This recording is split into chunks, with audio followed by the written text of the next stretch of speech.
Começando mais um Ravache Pod, diretamente da Vila Mariana, em São Paulo, no Plot B Studio. Hoje, recebendo convidados especiais, não? Sim, Júlia, hoje... bem-vinda. Obrigada. Imagina. Obrigada. E hoje recebemos, sim, dois convidados, né? O Flávio Moreira, que é coordenador de parcerias e estratégia no Infomoney, e a Fernanda Lara, CEO da plataforma de mailings de imprensa IMAX e idealizadora do Mais pelo Jornalismo.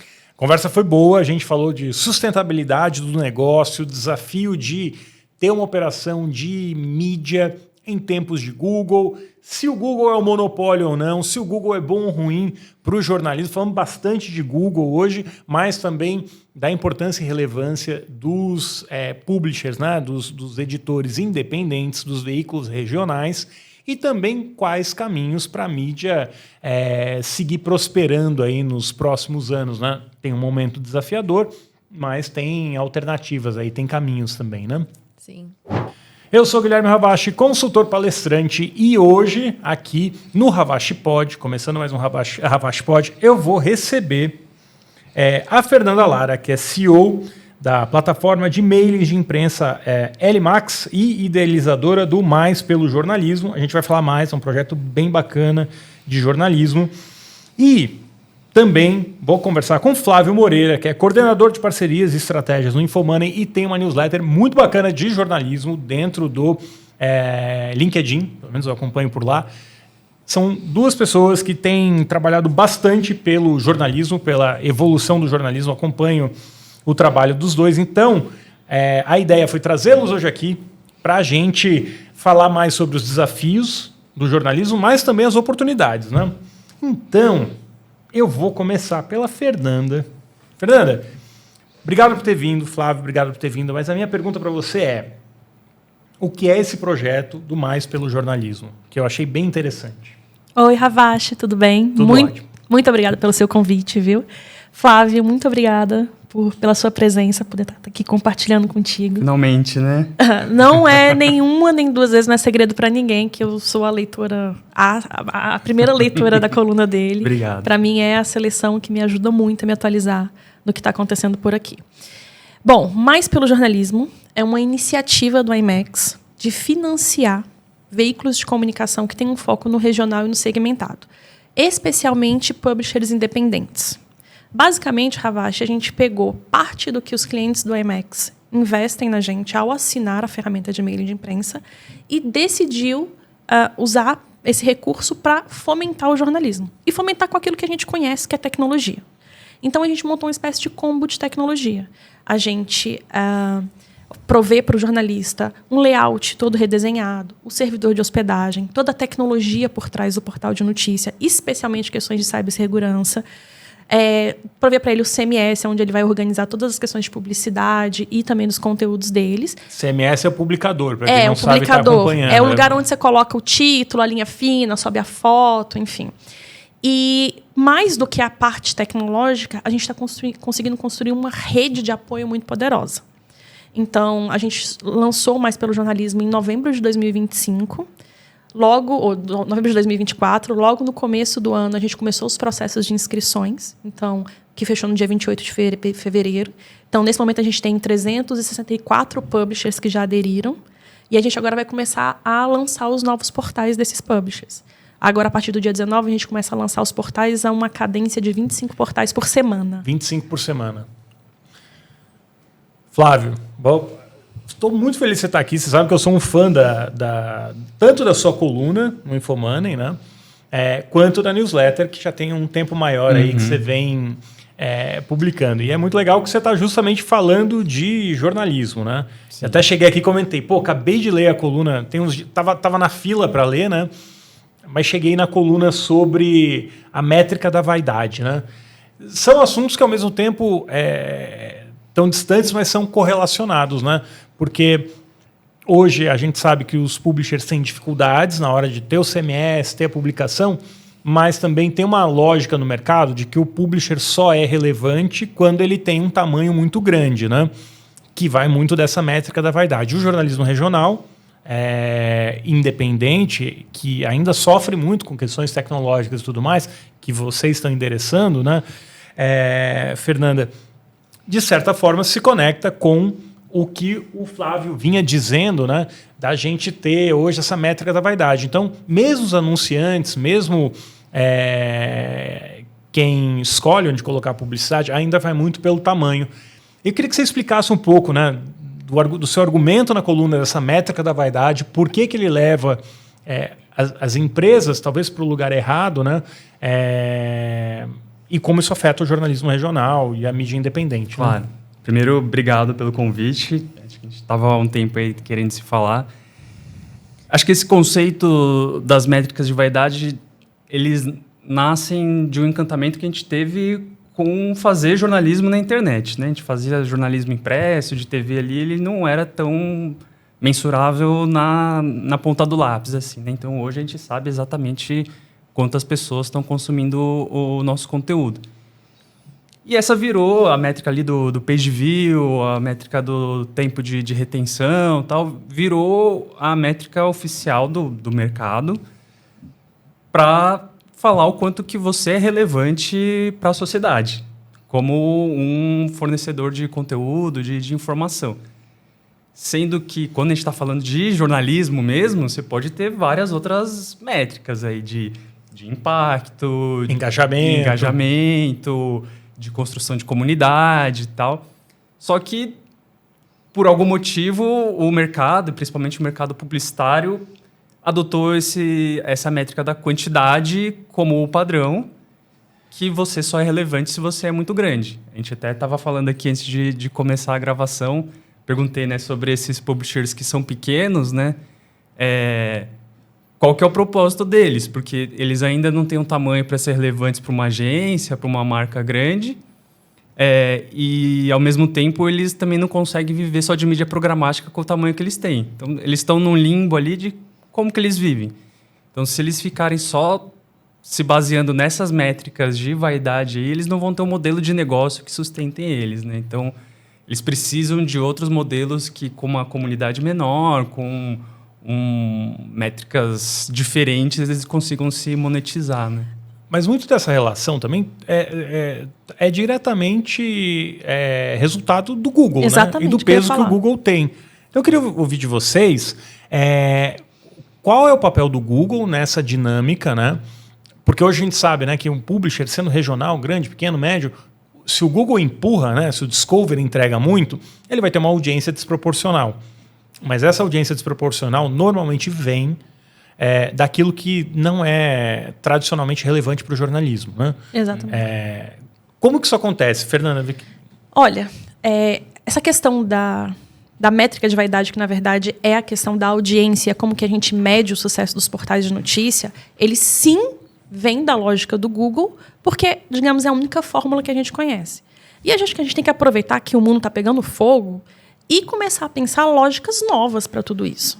Então, eu defendo muito, e o Mais pelo Jornalismo, digamos, é um passinho para isso, para esse laboratório de tecnologia, mas eu defendo muito que a gente tem que começar a criar ferramentas de jornalismo feitas por jornalistas com lógicas jornalísticas. Sabe, a gente tem que aproveitar que as Big Techs deram as costas para tudo que a gente faz e começar a se reinventar com tecnologia proprietária. Então, assim, o Mais pelo Jornalismo é um ambiente de fomento. Claro, é um resgate imediato de mídias, mas é um ambiente de fomento, é um enorme laboratório de novas oportunidades tecnológicas.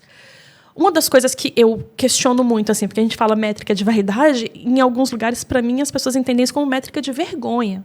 Porque quando a gente começa uma entrevista com um publisher, só para explicar um pouco a lógica, ele se inscreveu no Mais pelo Jornalismo, a gente fez uma reunião com ele para conhecimento mútuo. Ele já chega com muita vergonha, fala, meu portal é pequenininho, olha, eu não chego a 6 mil acessos por mês. Mas quando a gente vai ver, ele fala com um município de 10 mil habitantes. Aí, quando a gente vai olhar no SimilarWeb, a maioria das buscas de Google é pelo nome do veículo dele. Não é por algum assunto que está rolando. Direto, né? Então, ele fala que ele tem 6 mil acessos num universo de 10 mil de audiência que ele se propôs a cobrir. O cara é um sucesso absoluto. Só que a métrica, a pata de elefante do Google, jamais vai deixar ele identificar esse sucesso absoluto. E é isso que a gente está tentando mostrar para ele. A gente vai fomentar tecnologias onde você vai entender que você é um sucesso absoluto e o mercado publicitário tem que dar o valor. para aquela região, quando ela for de interesse comercial para alguém, ele tem que entender essa personalização da audiência que ele conquistou. E que nenhum outro veículo com milhões e milhões de acessos não conseguir entregar como ele vai entregar.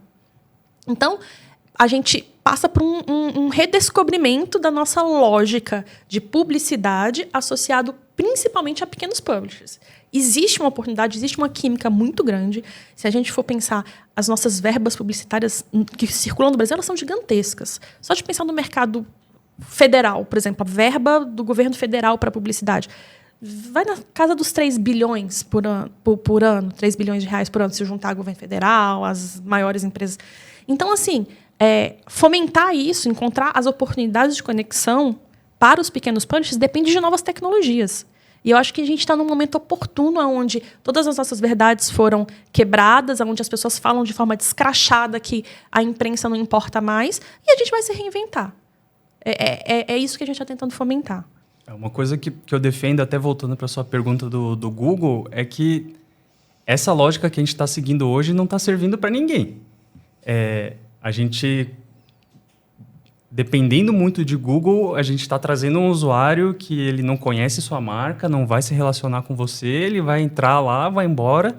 É totalmente transacional, né? Transacional, não deixou nada para você. Ao mesmo tempo, todos esses anunciantes aí imprimiram ali, gastou uma impressão que também não serviu para nada para o cara, né? Para o anunciante também não serviu para nada. Então, a gente está se enganando aqui. A gente está trazendo um usuário que não vale nada para trazer uma exposição de marca que não vale nada também. Mas é um ecossistema muito maluco, né? Eu não sei se o dado é verdade, mas eu ouvi uma fofoca de mercado que hoje, dos 450 milhões que a Unilever tem dentro do digital, 400 milhões são para o Google, ou estão dentro do Google. O que, de fato, a gente sabe aí que muita empresa tem 80%, 90% da verba digital dentro do Google, uma única empresa. O que, obviamente, reduz a diversidade, né, do meio. Mas isso também é a consequência, é que com menos dinheiro entrando para os publishers, tudo dentro do Google, esse ecossistema se fecha. Mas quais as alternativas? Eu acho que assim, tem uma questão de alternativa, óbvio, mas também é uma empresa muito grande, né, que tem um poder de influência gigantesco. Mas no final, acho que o que eu me questiono é o quanto isso é eficiente para a própria empresa. Exato. Porque na medida que a empresa coloca todo o dinheiro no Google, óbvio, né? É difícil otimizar isso. Se eu estou fazendo uma coisa só, eu não tenho nem base de comparação com outros lugares. Mas até que ponto? A gente sabendo o volume de fraude que tem hoje dentro dos sites. E vocês sabem do que eu estou falando. Sim, é um volume gigante. Quando você sai de publishers sérios, né? E a grande maioria dos tradicionais é sério, a gente sabe, ou opera de uma maneira séria, tem um volume absurdo de fraude. E aí eu entro numa corrida do clique mais barato.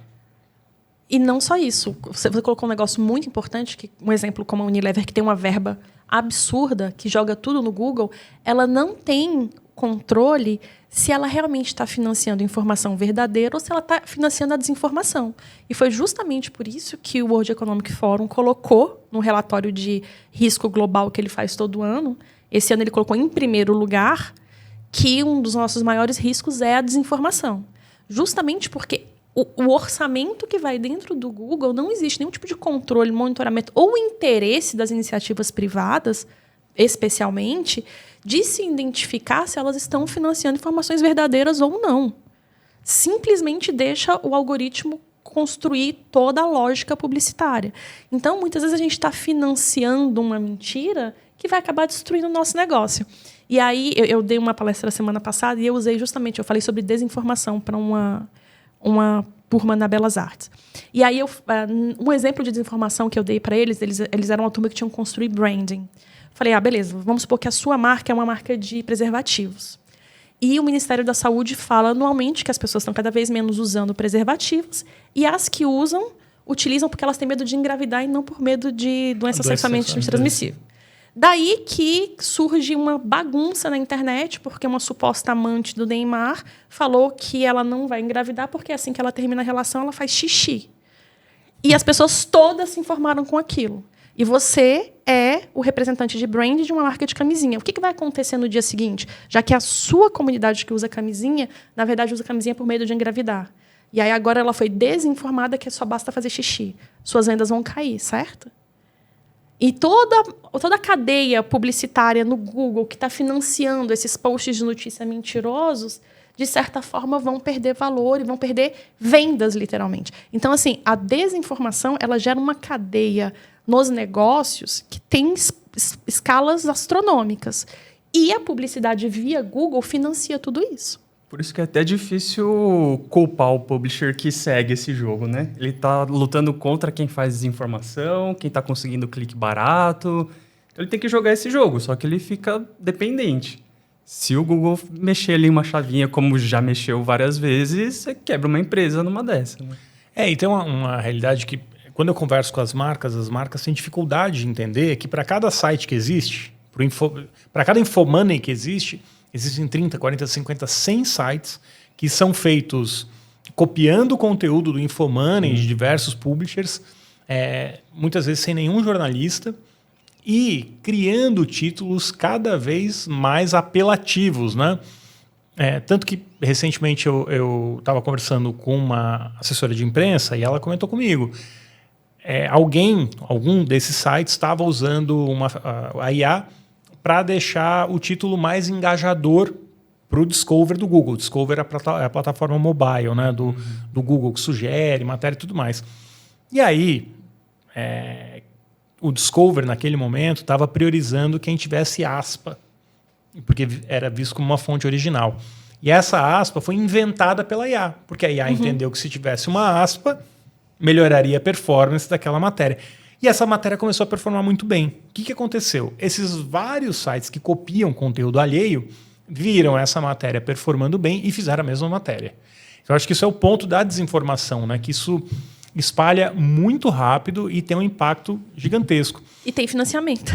E é financiado pelo próprio Google. Assim, site MFA, o Made for Ads, né? Eu fiz um levantamento, assim, na época eu olhei mais ou menos 40 sites que eram feitos só para monetizar anúncio, né? Ele não tem nenhuma preocupação jornalística, nem mais de 90%. Na verdade, apenas um não era monetizado só pelo Google. A monetização é feita via Google. Flávio, perguntando para você, diante desse cenário, o que é que publishers tradicionais podem fazer? Tem alguma saída nesse contexto de Google, concorrência desleal, cópia de conteúdo? Como que as empresas podem tentar reduzir o impacto desse ecossistema nocivo, né? Eu acho que a saída não é só para publisher tradicional, mas para todo mundo. E passa por diversificação de modelos de negócio, de linhas de receita, né? Depender só de mídia programática já não vai funcionar para mais ninguém. Então, só de publicidade tem várias outras linhas que dá para ser explorada. Eventos, relatórios deep dive, construção pesquisa. Exato, construção de comunidade, cursos. Todo mundo toma ali o New York Times como o grande modelo, a solução para todo mundo, sim, mas é um modelo que funciona só para o New York Times. E mesmo assim, o New York Times, da audiência que eles têm, eu não vou chutar aqui um número, assim, mas não chega a 10% que eles convertem em assinantes. Então, para eles é muito difícil. E ainda publicando em língua inglesa, que é uma língua... Pois tem uma penetração mundial aí. Então, tudo bem, a gente pode tomar o New York Times como um modelo de diversificação, eles colocaram outros produtos que não são jornalismo, tem gente até que brinca, né? O app do New York Times é um app de games que vem com umas notícias junto ali. Hoje é. E é verdade. Isso, é verdade. Quando você olha o tráfego do New York Times, assim, o tráfego de games é gigantesco. É, né? O principal produto de retenção, né? O games e o cooking os dois principais produtos de retenção. Então, acho que passa por essa mudança de mentalidade do publisher, entender que ele talvez não seja só publisher de notícias, de informação. Ele vai ter que ser entretenimento, ele vai ter que ser educação, alguma outra coisa. Principalmente, ele vai ser comunidade, entender para quem que ele está falando, para quem que ele está servindo e ganhar dinheiro de vários jeitos diferentes. Não depender só de colocar os ovos numa cesta só. Quem depende hoje só de publicidade tem um prazo curto de vida. Aí, né? Mas olhando do ponto de vista da desinformação especificamente, eu acho que a gente ainda é uma classe muito desunida. Entendeu? Cada veículo de comunicação, grande ou pequeno, começa e termina dentro de si. Então, para a gente poder quebrar essa lógica, a gente precisa construir mais parceria, a gente precisa construir mais transparência. As associações que representam os veículos de comunicação, elas precisam efetivamente criar um eixo de união entre os publishers. O que falta, principalmente para a gente, é que a gente consiga criar uma relação de mais cooperação entre os veículos de comunicação, principalmente os grandes, e os grandes com os pequenos. Ravache, de colocar esse projeto no ar, eu já ouvi a boca pequena de veículos de comunicação enxergando isso tudo como uma enorme concorrência para eles. Poxa vida, a gente está resgatando veículos locais e aí um player nacional... Não vamos dar a notícia desse lançamento porque pode ser que vire um concorrente da gente. Então, assim, é uma visão muito imediatista e de muito curto prazo. Nós, os jornalistas, principalmente as pessoas, os pensadores do jornalismo, a gente tem que fomentar dentro dos empresários de jornalismo que se tornem mais colaborativos. Porque a gente precisa se fortalecer enquanto classe também. Esse é um dos pontos em relação à desinformação. E o outro ponto em relação à desinformação é que a gente deixa a tecnologia muito em segundo plano. E aí eu queria trazer algo para poder compartilhar com vocês, não sei nem se vocês estão acompanhando, tudo o que está acontecendo, por exemplo, no WordPress. Está me causando muita preocupação. Posso até contextualizar do que eu estou falando para vocês, mas eu estou enxergando num curto ou médio prazo uma deterioração muito rápida do WordPress. E a gente está falando da deterioração de muitos portais de notícia no Brasil. Para quem não sabe, existe um WordPress.com, que é uma empresa sem fins lucrativos, e que ela recebe financiamento em formas de horas de programação de grandes players. Então, e aí existe uma outra empresa que chama Automatic, que tem a WordPress.com, que essa sim é uma empresa com fins lucrativos, e ela vive de ser um servidor de hospedagem de projetos em WordPress. VIP, que é a versão paga do WordPress. Não, então eles são concorrentes. A Automatic, que é o WordPress.com, que é um serviço de hospedagem. Tá. E aí a gente tem a WP Engine, que é um serviço também de hospedagem de WordPress que concorre com a Automatic. E existe a sem fins lucrativos, que é o WordPress.org. Todo mundo colabora com a WordPress.org com horas de programação. E é graças a isso que a gente tem as atualizações do código do WordPress. Acontece que está havendo uma guerra entre a Automatic e a WP Engine, porque a Automatic foi quem verdadeiramente criou o WordPress, e ela coloca tipo 1.300 horas de programação por mês no Instituto Sem Fins Lucrativos, e a WP Engine, que é a maior concorrente deles, colocava tipo 45 horas por mês de programador. E aí ele colocou a WP Engine no pau, falando assim, ou você coloca a mesma quantidade de horas que eu, ou a gente não vai mais colocar horas nenhuma. Uhum. E o que acontece? Eles não estão mais colocando horas. Há 2 semanas atrás soltaram uma notificação onde a Automatic está colocando 17 horas por mês de programação no WordPress e a WP Engine também reduziu a 17 horas por mês. O que isso quer dizer na prática? Já anunciaram que o WordPress vai passar agora por uma atualização por ano, porque não existe homem-hora para poder programar o WordPress.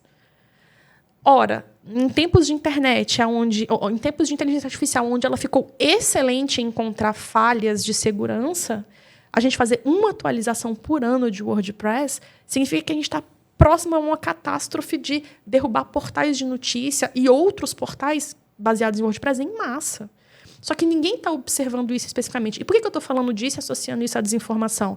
Porque já está acontecendo uma prática muito perigosa, onde você consegue injetar conteúdo que não foi produzido pelo publisher dentro do portal de notícia que é produzido pelo WordPress. Então, quem acessa um veículo de comunicação que você confia, que você tem uma identidade, de repente você vê lá uma notícia sobre cassino, e você vai confiar que aquela notícia é verdadeira, que a empresa é séria, porque é um veículo de comunicação que você confia. Injeta tanto conteúdo quanto publicidade, né? Exatamente. E às vezes fraudulenta, publicidade fraudulenta dentro do portal, acontece. Exato. Né? Então, 2 pontos que eu queria trazer, eu vou terminar o raciocínio e completar o que o Flávio está falando, a gente precisa ser uma classe mais colaborativa, parar de olhar só para o próprio negócio, mas fazer collab de evento, fazer collab de produto. A gente tem que trabalhar em parceria. E 2, a gente precisa tirar a tecnologia do segundo plano, de ficar dependendo de tecnologia de big techs malucas e cheia de ideias lá, e começar a desenvolver coisas proprietárias, gente. Assim, e a colaboração pode fomentar isso. Eu acho curioso, né? Porque Você olha motion pictures, né? Hollywood, são super unidos. Qualquer um que comece a usar o conteúdo, os caras vão pro pau. E aí, quando a gente fala de jornalismo hoje, tem desde os sites que copiam conteúdo alheio ou operações que referenciam e usam parte desse conteúdo, tudo sem remunerar quem produziu o conteúdo originalmente. E agora tem a própria IA, né? Que vai lá, chupa o conteúdo inteiro, republica o seu site. Tem hoje, a gente sabe que tem operações, né, empresas que vendem um serviço de automatizar a replicação de conteúdo de terceiro. Então, alguém está produzindo, tá? Folha, Estadão, o Globo, o Valor, estão produzindo uma matéria original. Aí o cara vai lá, dá um clique e essa matéria é republicada diferente para não ficar igual, mas tudo feito por IA. E é insustentável isso do ponto de vista do jornalismo. Para você, Flávio, por que os publishers não são mais unidos? Você tem alguma teoria da razão? Foi até um dos motivos porque eu comecei a escrever sobre isso. Acho que a gente tem pouca referência aqui. É muito diferente dos Estados Unidos, Europa, que tem muito mais discussões como essas que a gente está tendo aqui. Tem pesquisadores, tem veículos que falam nessa metalinguagem do que é o fazer o jornalismo. E aqui a gente tem muito pouco disso, muito pouca referência.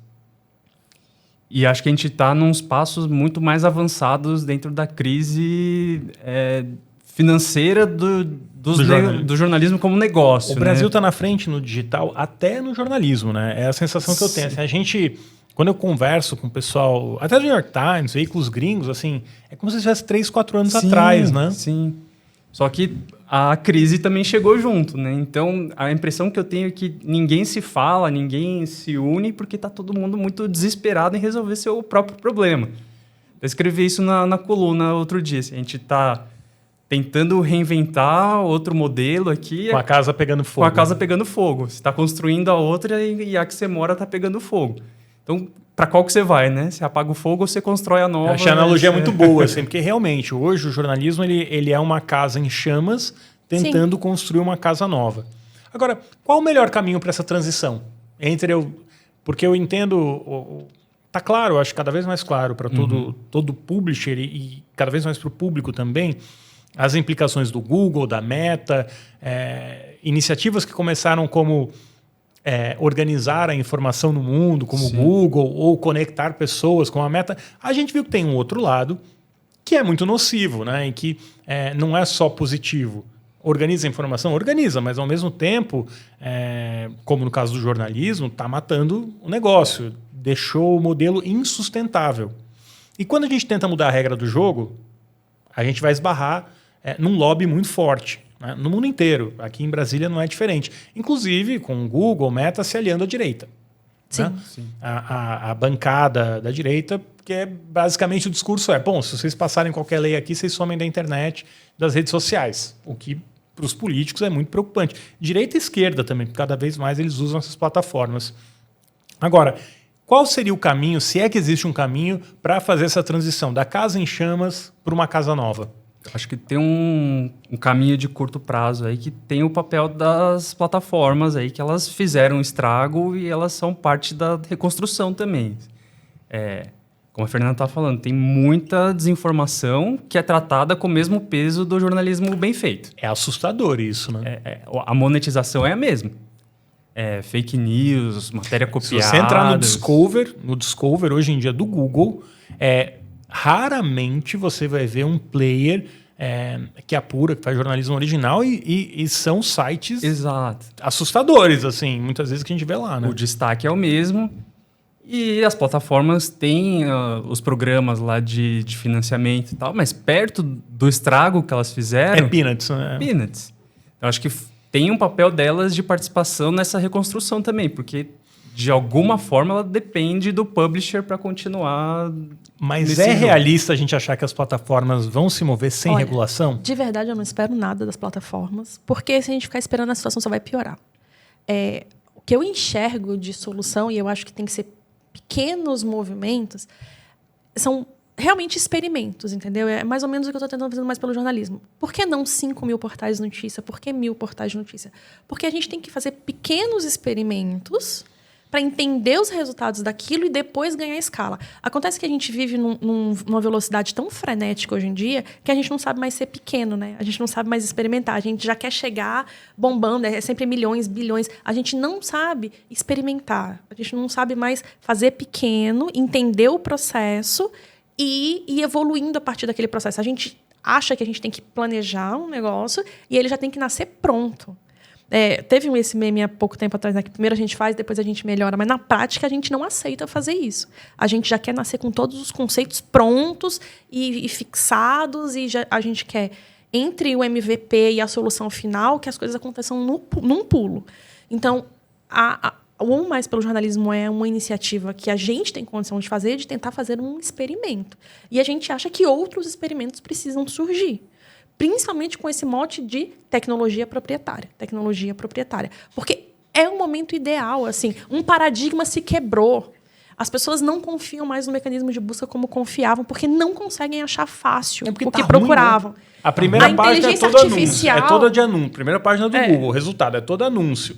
Aí depois o que eu vejo é um link que eu não sei por que ele está lá no topo. Assim, mais um resumo de água. E notícia eu não acho mais. Eu não sei vocês. Eu não vejo notícia em resultado de busca. Não, nem notícia, nem o que se eu quiser comprar. Alguma coisa. É muito difícil encontrar algo no Google. A inteligência artificial, apesar da gente falar muito sobre ela, ainda no Brasil, ela é uma bolha de quem está mais assim, dentro de escritórios. Quando a gente vai para o Brasilzão mesmo, ainda a população ainda não sabe usar isso. Então, assim, é um momento oportuno para a gente tentar fomentar uma cultura jornalística baseada em tecnologia proprietária brasileira. Esse momento é um momento oportuno. E é muito mais, assim, por mais maluco que seja, é muito mais factível do que esperar que Big Tech vão sentar na mesa, vamos falar em regular, vamos dividir o pão com o irmão. Não dá, gente. Alguns dias atrás, eu estava conversando com um publisher, assim, um publisher grande, né? Falei, por que vocês não se organizam por uma regulação, como já acontece em outros países, né? Tem processo nos Estados Unidos, né?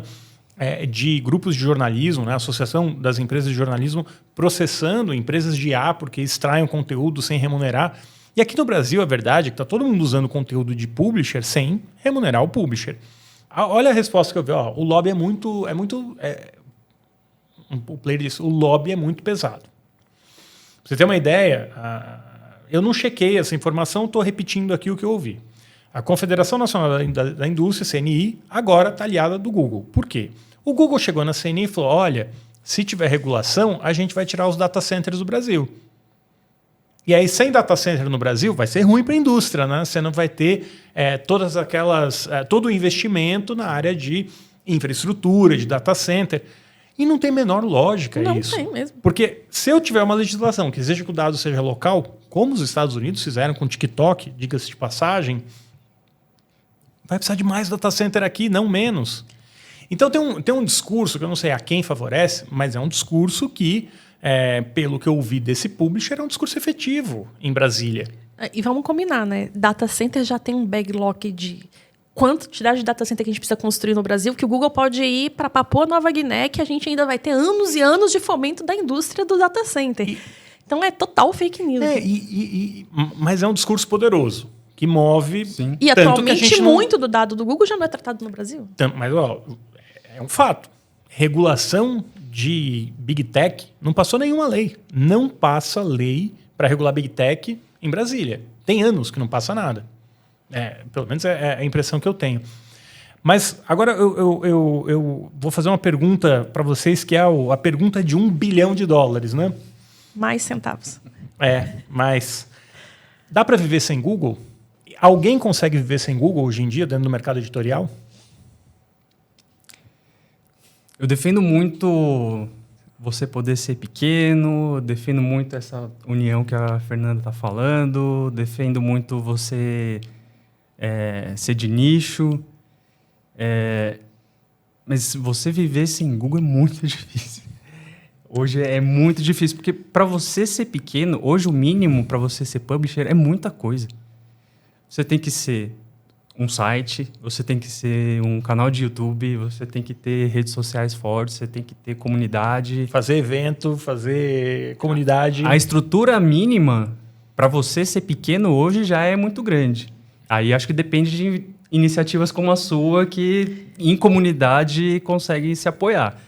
Hoje, você conseguir pensar em distribuição sem o Google, você tem que pensar em outras coisas muito disruptivas. A gente não está falando, talvez, aqui só de site, né? A gente está falando de outras coisas que dependem de outras plataformas. Eventos, summits, sim. que você se estão aliados ao modelo de negócio. Outra né? coisa, Eu acho que houve uma ruptura de Google na nossa cultura. É muito cedo para a gente enxergar isso, mas eu acredito que algumas décadas a gente vai ver vários pequenos Googles, vários mecanismos de buscas igualmente importantes, mecanismos de buscas que se especializaram em idiomas, mecanismos de buscas que se especializaram em setores específicos da economia. Eu acho que a gente conhecia um modelo de negócio de busca. A inteligência artificial mostrou que existem várias maneiras de se fazer busca, e ela está evoluindo nesse sentido. E aí, quando a gente vê que um AI como a ChatGPT surgiu, 2 anos depois já surgiu um negócio como o DeepSeek, e a gente entendeu que é possível. Então, vários cientistas já estão pensando maneiras de fazer algoritmos de search diferentes, eficientes, ecologicamente sustentáveis, e eu acho que o que a gente vai ter são bolhas de busca. Eu acho que a hegemonia do Google acabou, a gente só está enxergando esse fim chegar ainda. Você não acha que a gente não vai estar só trocando o Google por outra dependência? Então, a gente nunca vai conseguir chegar numa regulação global para um mecanismo de busca que seja global. Então, o que vai acontecer é que a Europa vai acabar formando um mecanismo de busca que é dele, que troca informações com outro mecanismo de busca, e cada um vai atender às próprias regulações, entendeu? As próprias métricas de remuneração, de programática, as lógicas que a gente conhece hoje, que são iguais para todo mundo, elas vão se pulverizar, porque antes ninguém ousava indexar informação, porque era muito difícil. O que a inteligência artificial nos permitiu enxergar é que indexar a informação ficou muito mais fácil. Entendeu? Então, assim, é uma questão de aplicação de servidor, de energia, mas o conhecimento de indexar a informação está na mão de muita gente agora. Então, o que vai acontecer é a associação entre governos, igual a gente viu ali na região da Arábia Saudita, eles já estão pensando nos algoritmos próprios deles, entendeu? Isso vai começar a explodir. Eu acredito que a gente consegue fomentar, por exemplo, um mecanismo de busca exclusivo para notícias. A pessoa, quando quiser ler conteúdo noticioso... Mas como a gente faz isso sem ter um modelo de monetização? Porque hoje a IA não monetiza o produtor de conteúdo. Não é uma questão que a gente vai ter que endereçar de alguma forma? Eu acho que a monetização ela alcança quando a tecnologia alcança o sucesso, entendeu? Então, é o que eu te falei. Primeiro, a gente tem que ousar e experimentar. E o que falta hoje é a experimentação. A gente já quer nascer com os modelos prontos. Então, primeiro, a gente tem que ousar e experimentar. E aí, as pessoas vão enxergando o modelo e vão enxergando a escala daquilo. É por isso que não vai ser da noite para o dia. Por isso que, assim, é muito futurista falar assim, nossa, que eu acho que houve uma ruptura de Google e quem me ouvir vai falar assim, é doida. Mas eu acho que em uma década... o que a gente vai ter são dezenas de modelos. Tem mais de um ano, desde que, assim, meses depois que surgiu a IA generativa, eu até publiquei isso, né, que era mais fácil o New York Times durar 100 anos do que o Google, pela natureza do negócio. Eu acredito muito nisso.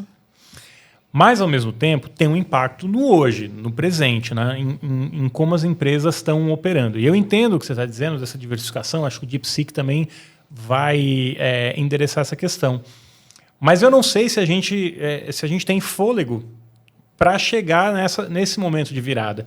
Porque a realidade é que hoje os publishers, grandes e pequenos, estão pressionados para fechar a conta do final do mês, dos próximos 2 meses. Né? E a gente vê um movimento no mercado também de grandes empresas assumindo operações de informação. Até que ponto isso...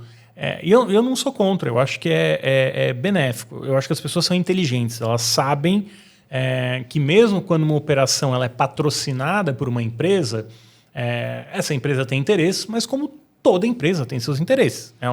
Empresa jornalística ou não, enfim. Mas eu acho que o meu ponto aqui, Fernanda, vão surgir novos modelos de negócio. Mas até que ponto no Brasil a gente não fica para trás, porque diferentemente dos Estados Unidos, onde o cara... vai para a justiça, o New York Times está processando o ChatGPT, né, a OpenAI, a aliança de publishers, né, de editores de livros, se moveu e está processando Google, OpenAI, processa uma série de empresas. Até que ponto a gente não é muito mais dócil nesse sentido aqui no Brasil? A gente é mais dócil e a gente deixa um vácuo para outras coisas que parecem jornalismo ocupar esse espaço. Já que a gente aqui, como jornalistas e publishers, está sendo dócil, a gente está deixando o vácuo para o influenciador ocupar ali um espaço de que, para o usuário, ele está sendo informado, para ele é a mesma coisa. É um fato. Se um influencer falou, ou se um publisher falou, para ele é a mesma coisa. É a informação que chega para ele. Se uma newsletter que fala que funciona sem jornalistas está informando também, informou. Então, eu acho que a gente sendo dócil ou a gente, enquanto só ficar discutindo entre a gente aqui e não fizer nada, o trem vai passar. Esse é um ponto fundamental. Como que a gente fura a bolha para levar essa conversa para um público mais amplo, para que as pessoas de fato consigam entender que não é só uma questão de falar em causa própria, né? Exato. Mas que a gente está vendo um ecossistema muito maior, né? E a gente sabe o impacto que o jornalismo tem. Como que a gente poderia fazer isso? Bom, eu vejo duas coisas de tudo que vocês falaram agora mais recente. A primeira realmente tem um timing, o trem está passando, e o fator decisivo, se a gente vai conseguir ser uma potência nesse novo cenário ou não, é justamente quanto que a gente vai desenvolver tecnologia em termos de formar programadores, fomentar principalmente o capital humano para poder desenvolver o que quer que venha aí a ser desenvolvido. Então, realmente, se a gente não começar a fomentar, principalmente formação de programadores, a gente pode ter um problema muito sério. E a questão que você colocou as pessoas precisam entender, as pessoas precisam receber letramento midiático. Isso me incomoda bastante, Ravache, porque, por exemplo, aqui em São Paulo, no estado de São Paulo, a gente retirou o celular das crianças na escola. E eu, como mãe de 3 filhos, eu concordo, assim, cara, é bom não ter o celular na escola. Porém, você não acha que uma vez por semana o celular tinha que voltar para a sala de aula? Para uma disciplina chamada educação midiática? Para a gente ensinar as crianças a como navegar no TikTok, a como checar a informação, para a gente poder ensinar elas onde que lê notícia, aonde que se entretém. Porque hoje em dia, para eles, tudo isso é muito misturado. Então, não adianta tirar o celular da escola e não dar um letramento para essas crianças. Essa disciplina ela tem que surgir imediatamente. E aí isso passa por uma mudança de escopo, tanto do Ministério da Educação quanto de nós comunicadores, que a gente vai ter que estudar para ser esse agente de letramento. Eu que converso muito com agências de comunicação, principalmente que fazem comunicação interna, e aí a gente vê que, de um lado, uma entidade poderosa como o World Economic Forum falou que desinformação é a maior ameaça, as agências de comunicação não usam isso como uma oportunidade de oferecer letramento midiático para os funcionários das empresas? Tipo assim, palestras, workshops, como você saber se não está caindo em fake news, como você se comportar quando você vê uma fake news, o que compartilhar, o que não compartilhar no WhatsApp. Isso é matéria que deveria estar sendo abordada por todas as entidades, da escola às empresas de iniciativa privada, conversando com seus funcionários. Então, sim, a gente precisa trabalhar a pauta da educação midiática em absolutamente todos os níveis. E, por algum motivo, isso fica só nas costas dos comunicadores, dos jornalistas. Mas isso tinha que estar nas costas do Ministério da Educação, isso tinha que estar nas costas da escola, isso tinha que estar nas costas da empresa, como algo a se fomentar mesmo. Porque a gente saltou, né? O Brasil é um país que saltou do cara que não lia jornal, que consumia no máximo pela TV informação, para o digital. Sim. E nesse maremoto de informação, né? É um tsunami de informação. E muita informação nem sempre significa estar melhor informado, né? E é uma coisa que você trata muito, né? Ali enfim, tanto na newsletter, a gente vê que tem o próprio relatório da Reuters, né, que você também comentou, Flávio, traz esse cansaço das pessoas com as notícias. Isso, de alguma forma, também está impactando? Óbvio, impacta, mas qual o tamanho do impacto e o quanto disso é um exagero nosso, talvez do próprio jornalista, de acreditar que o jornalismo está morrendo porque tem menos interesse em torno do jornalismo? Mas acho que passa por um ciclo que a gente se viciou. O algoritmo viciou a gente, né? Então, a gente se viciou em fazer muito jornalismo político, muito jornalismo sobre ódio. muito... Que gera engajamento, né? Que gera engajamento, que foi isso que o algoritmo estimulou. Então, se é isso que dá audiência, vamos fazer mais. E vamos cansar as pessoas. E as pessoas, principalmente da pandemia para cá, a tragédia política, tal, foi o que deu audiência. Teve o grande pico de audiência de todos os portais em 2020, 2021, e as pessoas cansaram. Então, esse cansaço ele se perpetua até hoje, né? As pessoas se cansaram na pandemia, então elas foram fazer outra coisa, foram buscar entretenimento, foram buscar outras coisas que hoje concorrem com o jornalismo. Então não deixa de ter um impacto que foi causado por esse jogo que a gente concordou em jogar aí. Todo mundo assinou essa carta para entrar nesse jogo aí, mas entrou nesse cansaço, nessa fadiga de informação. Eu acho que o jogo daqui para frente passa por esse filtro, por essa curadoria.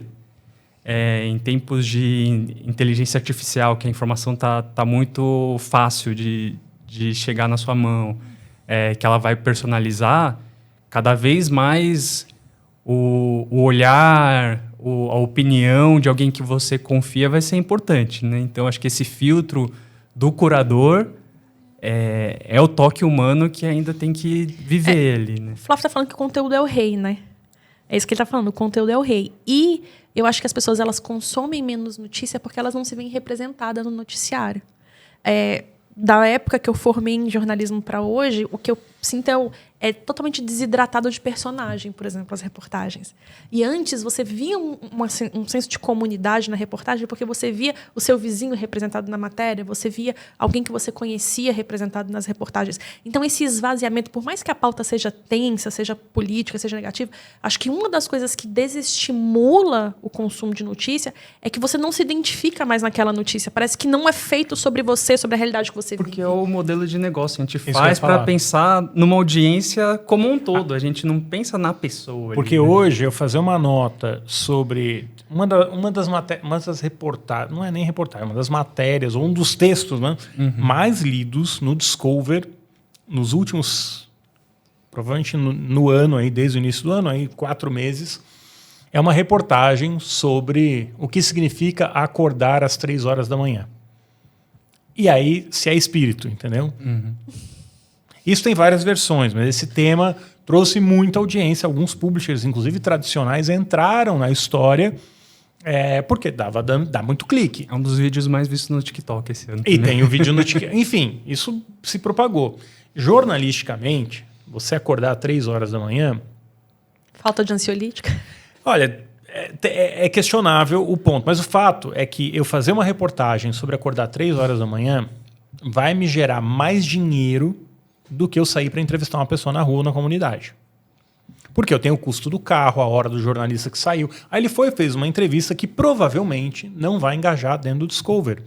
Porque não é o que o Discover está entregando. O Discover do Google, né? Ou as próprias redes sociais. O que elas entregam é a solução rápida, e aí o serviço sobe, mas é o serviço de solução mágica, né?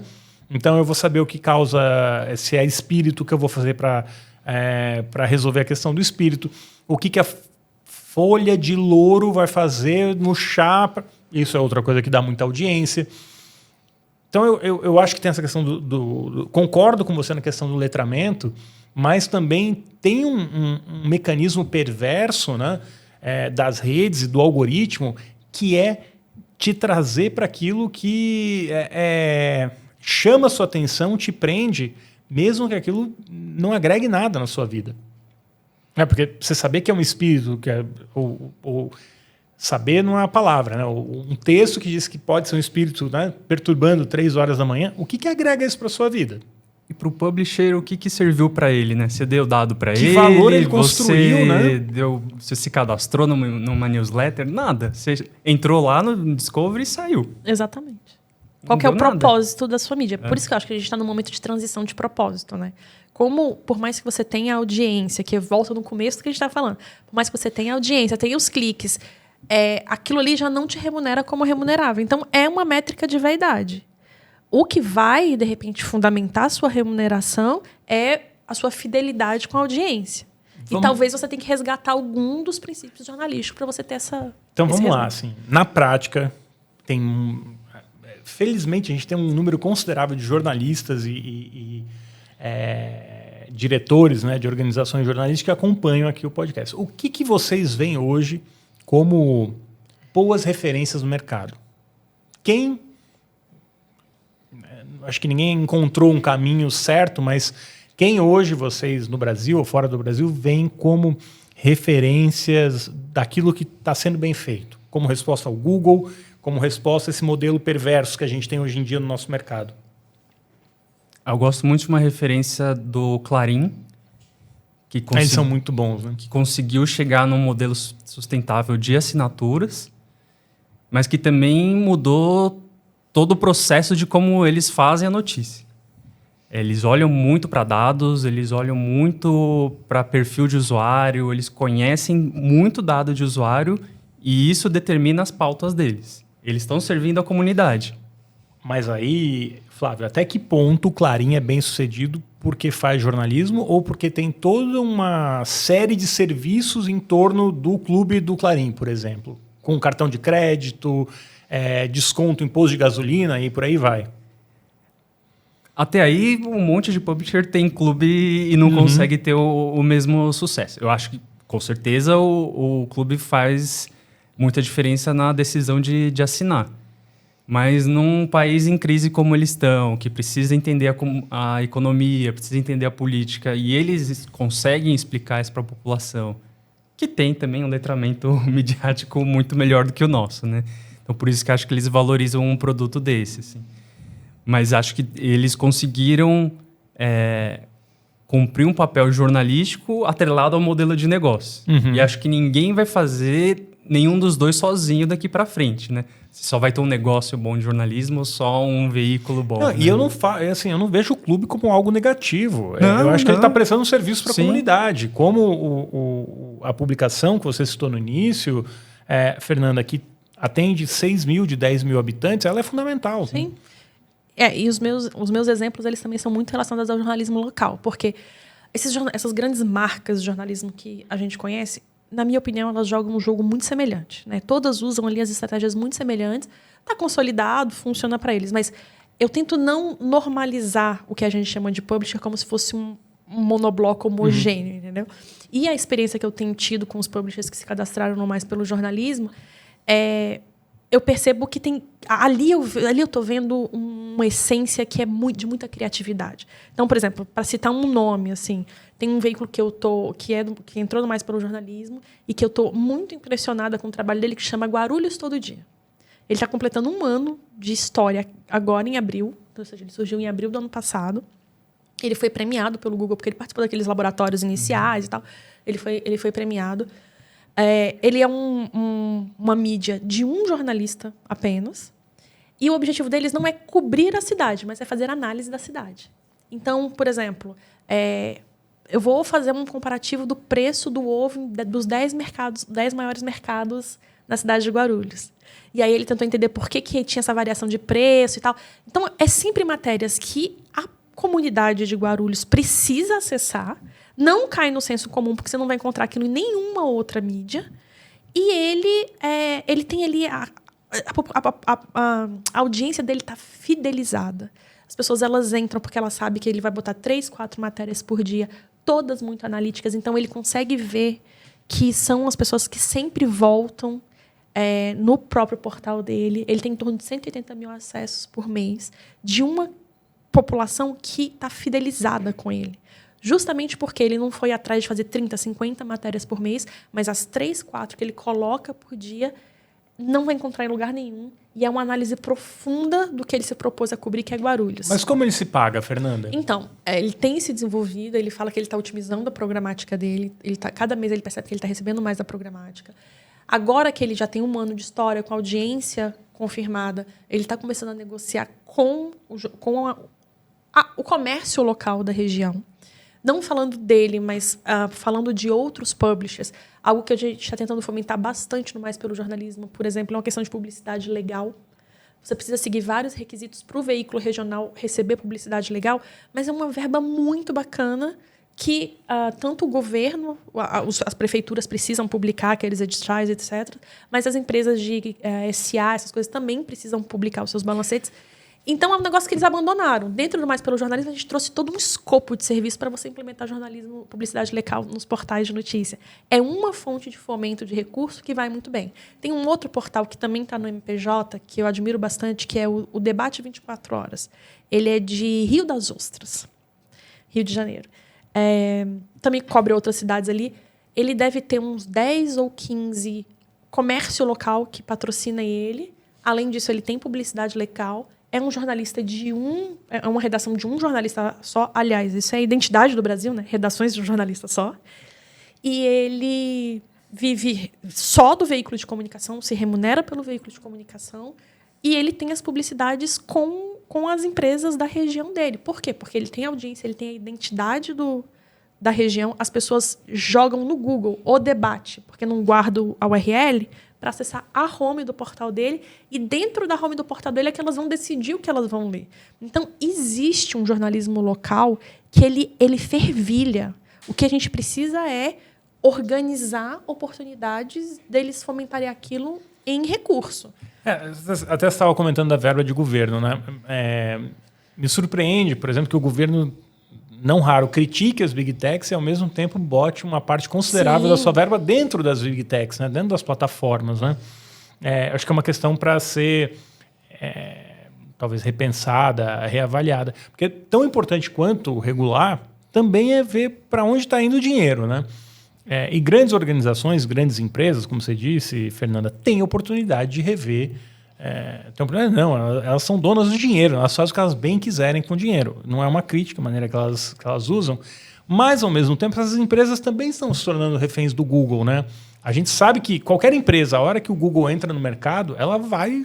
Sabe por que elas são reféns do Google? Existe uma questãozinha muito simples chamada governança e compliance. Então, vamos supor que um multinacional quer botar dinheiro em o Debate 24 Horas. Ele chega lá e compra um patrocínio para colocar a marca lá, e aí o Debate 24 Horas fala bem dele. Comprou o site. Ou tem um mega problema e o Debate 24 Horas, por algum motivo, não dá a notícia do problema com a empresa. Silenciou o site. Então, o problema do financiamento privado do jornalismo chegar diretamente, que não seja via Google, nos pequenos veículos de comunicação, é governança e compliance. Como você vai explicar isso, entendeu? Por isso que eu volto nessa tecla, estou até meio chata, né? Que se a gente fomentar uma tecnologia nacional para resolver esse problema, a gente consegue sim quebrar essa lógica de todo o dinheiro vai para o Google. Mas deveria ser um projeto de governo? Uma plataforma para publishers? O problema do projeto de governo é porque o governo hoje é daqui a 4 anos é outro, nem daqui a 4 anos, né? Tadinho da gente, né? Final de 2026 é outro. E aí os projetos são interrompidos. Eu acho que isso é um modelo de negócio, sabe? Uma empresa privada, assim como um Google, vai poder ganhar dinheiro num ambiente que seja muito menos degladiador para o jornalismo. Se ele falou que o jornalismo dá dinheiro para ele, vai dar dinheiro para muita gente. Mas você acha que esse agente único aí é quem? É uma Comscore da vida, que tem as audiências, que tem... É alguém que sabe fazer. Mas eu vou além. Essa empresa, como o Google lidaria com essa empresa? Porque a gente está falando do monopólio. Sim. A gente sabe que hoje o Google tem o monopólio das buscas. Talvez mude, eu acho que já está começando a mudar com o ChatGPT, OpenAI, essas empresas que estão desafiando essa hegemonia do Google.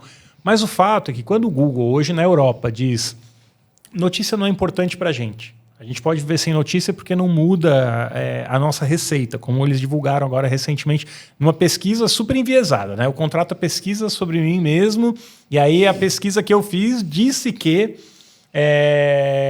o que eu falava é verdade. O que eu falava é verdade. Não, assim, sem avisar ninguém. Então, o Google simplesmente tirou a notícia de 1% dos usuários, sem comunicar os usuários, sem comunicar a comunidade. Enfim, é super complexo o que o Google fez, mas o que o Google está dizendo, né? É o recado claro. Olha, eu não preciso de notícia. E ele tem escondido as notícias em boa medida das plataformas, dos resultados de busca, né? O que, do meu ponto de vista, só reforça a questão do monopólio. É um monopólio. Mas, ao mesmo tempo, é difícil escapar dessa lógica, porque uma empresa para investir fala assim, mas eu vou concorrer com o Google? Eu vou depender do Google para trazer tráfego para o meu site, mesmo que eu tenha plataforma. Então, não sei até que ponto é viável assim, ter uma empresa. Eu acho que quando você começa pequeno, e a vantagem de começar pequeno, é que quando o grande percebe o estrago que você fez, ele já não tem mais como voltar atrás. Uhum. E eu acho que é por isso que a gente está num time muito preciso no tempo e no espaço para a gente poder virar um player de tecnologia, principalmente quando a gente pensa em mídia. Porque, notícia não interessa, o que é o Brasil na fila do pão? De repente, a gente começa a fomentar o nosso próprio ecossistema, colocando como pivô tecnologia e conteúdo de qualidade. Aí o Google, a hora que ele percebeu o que a gente fez, o que a gente fomentou aqui, esse mercado não é mais dele, entendeu? É uma questão de... É que eu te falei, assim, a gente tem um problema muito sério de começar pequeno. A gente sempre tem que fazer o planejamento pensando como que o negócio vai estar aqui daqui 3, 4, 5 anos. Não, faz um MVP, roda, testa, experimenta, evolui a ideia. A gente perdeu essa essência, porque eram as essências das startups, né? Você não tinha o plano consolidado. Você dava um passo, nem sabia se tinha chão para você pisar lá na frente. E aí você ia, e foi assim que Googles da vida surgiram. A gente perdeu esse brilho nos olhos, porque a gente já tem que nascer com a ideia pronta, quanto que a gente vai faturar daqui a 5 anos, para o investidor vir meter a grana. Essa é a lógica. E é por isso que a gente ficou tão limitado e a gente chegou nessa beira do abismo que a gente está. Porque a gente não fomenta mais tecnologia. A gente já quer ter aqui uma ideia mal cozida para o investidor meter a grana, e aí você perde a ideia. Então, eu acho que a gente está num momento muito oportuno de fomentar tecnologias. Quando esse negócio der certo, quando esse negócio criar um ciclo próprio de vida, e a hora que as gigantes perceberem, já é meio tarde demais, entendeu? Mas, por exemplo, Flávio, você tem a coluna no Infomoney, você tem a sua produção no LinkedIn, que tem crescido, você tem a sua newsletter, mas você ainda está numa redação tradicional. Uhum. Seria possível para você sair, empreender, ter sua própria operação? Qual o sentido de ficar ainda num veículo que já é estabelecido, uma marca tradicional? Porque muito se fala do jornalismo independente. Você sai, faz sua newsletter, segue a vida sozinho. Acho que passa pelo que eu estava falando ali, que ser pequeno hoje, para você ser pequeno já é muito grande. Você até perguntou, dá para sobreviver sem Google, né? Será que a gente precisou alguma vez do Google, né? Será que esses poucos que sobram, que não são do Google, não são os que importam de verdade, né? E é um pouco do que eu penso da minha produção ali. Assim, eu não me importo muito com escala, porque eu sei que eu falo com pessoas estratégicas. É a mesma lógica que eu tenho. Assim, eu nunca fiz um conteúdo... eu quero atingir Aliás, é o contrário. Quando eu começo a atingir muita gente, eu falo, puxa, eu acho que eu estou saindo um pouco... É legal furar bolha, claro, né? A métrica da vaidade é boa. É super. Mas você fala, eu não tenho 1 milhão de pessoas interessadas em jornalismo. É isso. Eu tenho lá, 6 mil seguidores que assinam a newsletter, mas eu sei que tem 50 executivos de mídia que, para mim, são importantes. E movem o jogo, né? E movem o jogo. Para mim, estar dentro de redação ainda é importante também para poder circular, me provar também. Eu escrevo de muita coisa, de desafios, e eu preciso ver na prática isso acontecer, que são em escalas diferentes, né? Eu fazia num veículo pequeno, eu já fui independente também, tive site pequeno. É muito diferente de você fazer num publisher grande que serve a outros interesses. Então, eu preciso dessa experiência para me provar.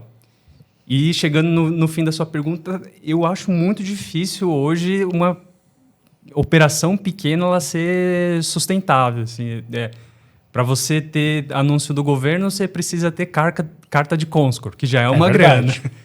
Para você ter um representante de vendas, você tem que pagar uma comissão grande. Então, eu acho que eu volto muito nessa tecla. Assim, você ser pequeno, e não é o que eu quero. Assim, eu não quero ser um publisher, eu não quero ser um veículo. Hoje eu estou jogando esse jogo de ser estratégico. Por isso que, para mim, faz sentido eu estar numa redação e eu falar com executivos estratégicos, que vão me ajudar no negócio que eu faço, que vão me ajudar até na redação que eu trabalho. Assim. Então, esse network, para mim, ele é importante. E é o que me fez chegar lá também, né? Se hoje eu estou numa posição estratégica no Infomoney, se eu já tive também numa posição no UOL, é porque eu me coloquei nesse lugar da pessoa que está estudando essas coisas, que conheço o que os publishers estão fazendo lá fora e tal. Então, esse é meu público. Não, e dentro das redações, né, muita gente me pergunta por que eu eu trabalho, né, escrevo para o Valor e não lanço meu próprio site. Ou, enfim, eu desenvolvo o site, né, para vários projetos enfim, alguns projetos de conteúdo também. Você fez o de SEO agora, né? Oi? Você não fez o projeto de SEO agora? Tem um projeto de SEO, tem site, tem várias coisas aí. Mas dentro da redação tem uma riqueza também, porque tem gente muito boa dentro de redação. Então, quando você está dentro de uma redação, você também recebe muita coisa. Quando você lê uma reportagem, parece que foi só a pessoa, uma reportagem, um texto, uma coluna, parece que foi uma pessoa só que fez, porque é só uma que assina. Mas tem tanta gente por trás ali, tem tanta contribuição de todas as áreas, e às vezes a gente esquece. Várias vezes eu já fiz reportagem e falei assim, tem alguém do jurídico para me ajudar aqui, porque eu acho que isso aqui pode dar problema? Sim. Porque você compra briga com gente muito grande, né? Um dos principais motivos que matam um publisher pequeno, né? Não, exatamente. E é por isso que a gente fala de rede do Mais Pelo Jornalismo, porque é justamente isso. Por exemplo, a gente vai ter uma matéria que é a que está mais amadurecida, que é a matéria sobre clima dentro do Mais Pelo Jornalismo, onde as mídias especializadas em clima, não posso nem falar o nome da parceira principal, porque eu não combinei com ela, mas enfim, ela vai fazer um letramento midiático dos publishers generalistas para tratar o tema do clima na cidade deles. E eles vão fazer essa troca o tempo inteiro. Então, o jornalista especialista vai servir como uma fonte de referência para o jornalista generalista dentro do Mais Pelo Jornalismo. E a ideia é que a gente consiga fomentar essa troca o tempo inteiro. Porque é isso que você falou, precisa trabalhar em rede. E hoje a gente tem um cenário de um Brasil, como eu falei, que é redação de um jornalista só. O cara está desamparado, está carente, está sozinho e está sem apoio de conteúdo. E além do conteúdo, tem um processo de judicialização do jornalismo, né? O que as empresas, quem não quer se ver retratado na mídia faz? Você publica uma reportagem, ele vai lá e te processa. Para quem é independente, muitas vezes é o fim do veículo. Sim. Porque você fica impedido de falar daquele assunto. Para o cara, para uma grande empresa, para um juiz, muitas vezes, né, para alguém do judiciário, é só mais um processo. Não muda nada. Mas para quem está na outra ponta, quando chega aquele processo, é um custo de advogado. Não raro o processo ele é feito numa cidade diferente de onde é a publicação, para ter custo de passagem, para fazer depoimento, hotel e assim por diante. E aí é onde a grande organização também faz muita diferença. Eu sou um super defensor do jornalismo regional, mas a gente não pode esquecer também do peso que os grandes têm nessa história, né? Na hora que é uma briga grande, você precisa de alguém de uma redação grande. Sem dúvida. Para brigar com gorila, você tem que ser gorila. Um cara independente de Brumadinho vai sofrer, vai sofrer, né? Mas eu também concordo com a Fernanda, que eu acho que a gente usa pouco as parcerias. A gente vê pouco, por exemplo, o cara de Brumadinho publicando num grande veículo de São Paulo, do Rio, ou enfim, veículos mais tradicionais. Essa é uma oportunidade de a gente poder explorar mais no nosso mercado? Eu acho que tem muita pauta que morre porque o jornalista, ao publicar aquilo, está colocando a vida dele em risco. Se ele tem uma rede onde uma outra pessoa que está afastada da zona de risco pode postar aquilo, a gente vai começar a ver uma explosão de informação de um Brasil que a gente totalmente desconhece e que a gente não consegue fazer chegar nos tiers 1, porque realmente não tem esse trabalho em rede. As associações de imprensa, as associações de jornalismo, elas tinham que fazer um trabalho de conexão melhor entre os veículos de comunicação. Sabe, eu acho que eles têm várias pautas, uma agenda muito importante, mas acho que isso tinha que ganhar prioridade, porque se a gente começar a trabalhar de forma colaborativa, a gente pode fazer fundos, cada um coloca um pouco de recurso, porque vai ser vai ser usado em comum para vários veículos de comunicação. É muito difícil você investir sozinho, mas quando você investe em grupo, algo que todo mundo vai usar, se torna viável, entendeu? Eu acho que desculpa te cortar, essa falta de colaboração vem muito porque os grandes veículos aqui no Brasil, veículos familiares, vêm de uma história de que eles foram muito poderosos e se bastaram. Se for ver hoje na rede de podcasts, essa colaboração acontece. É uma mídia diferente, né? Porque eles já nasceram todos pequenos. Na própria influência, né? A gente vê collab de influenciador, eles são um mercado... Acho que esse histórico, de fato, pesa. Está começando a mudar. Eu acho que os publishers estão... Tá caindo a ficha, por necessidade também, diga-se de passagem. Mas é um desafio. Agora, olhando para o Canadá, por exemplo, né? Austrália, onde passou uma legislação que obriga as Big Techs a pagarem pelo conteúdo jornalístico. É viável? Elas responderam com a mesma... tipo, a briga do tarifaço que a gente está vendo foi a briga do Canadá com as Big Techs. Acaba que você tomar uma decisão unilateral dessa, você vai receber uma contramedida da mesma proporção ou maior e a gente não está preparado para poder aguentar. Então, e uma coisa que está rodando muito na minha cabeça enquanto a gente pensa no agora e no futuro, a gente não tem um distanciamento histórico para poder entender tudo que está acontecendo ao mesmo tempo. É uma transformação muito grande que está acontecendo e a gente está no meio dela, então a gente não consegue enxergar as coisas em perspectiva. Ao ponto de a gente falar assim, vai quebrar a hegemonia do Google, mas será? Será que a gente depende? Será que a gente não depende? É muito difícil, porque a gente está inserido nesse contexto para poder enxergar tudo. E quando a gente puxa no que você está falando do Canadá e a relação com o Google, a gente tem o que sabe que funciona hoje e a gente está tentando construir uma pista nova. Não dá para ser tão pouco diplomático no sentido de vir fazer uma medida grande sem dar conta de aguentar as consequências. Até acompanhando a coluna do Flávio, alguns links que eu vi, né? Na Austrália se contratam mais jornalistas hoje em dia, né? Teve um aumento do número de jornalistas nas redações. Estava até faltando estagiário, olha a ironia. Na Austrália. E aí, no Canadá, a CBC, que é a TV estatal, não é bem estatal, mas enfim, a TV do governo, passou a receber mais tráfego porque as pessoas falam, bom, se eu não encontro notícia no Facebook, ou no Google ainda tem notícia no canal, mas se eu não encontro notícia no Facebook, eu vou olhar direto no site. Eu volto a consumir esse conteúdo primário, né? Ali na fonte original. Claro que teve um trabalho de marketing robusto. E o letramento midiático que a gente estava falando. Né? Claro. Mas será que também não aconteceria isso? Eu sempre falo, se os publishers não estaremos mais no Google, ou se o Google falar, não vou ter mais notícia. É ruim para a plataforma, porque ela perde qualidade, sem dúvida. A gente também viu, né? Que onde não tem notícia, como no Canadá, no Facebook dispara fake news, né? Dispara desinformação, que é um grande problema, mas no final também aumenta o tráfego direto para o publisher. Seria um caminho? Eu acho que o brasileiro ainda não tem um letramento midiático para poder entender que ele tem que buscar fonte em lugares específicos. Se a gente simplesmente rompe a lógica que, apesar da gente estar criticando, a que está em vigor, se a gente simplesmente rompe isso, o que vai acontecer é que vai ser tomado e multiplicado por mentira e o brasileiro vai acreditar porque ele não tem o letramento para poder desconfiar daquilo.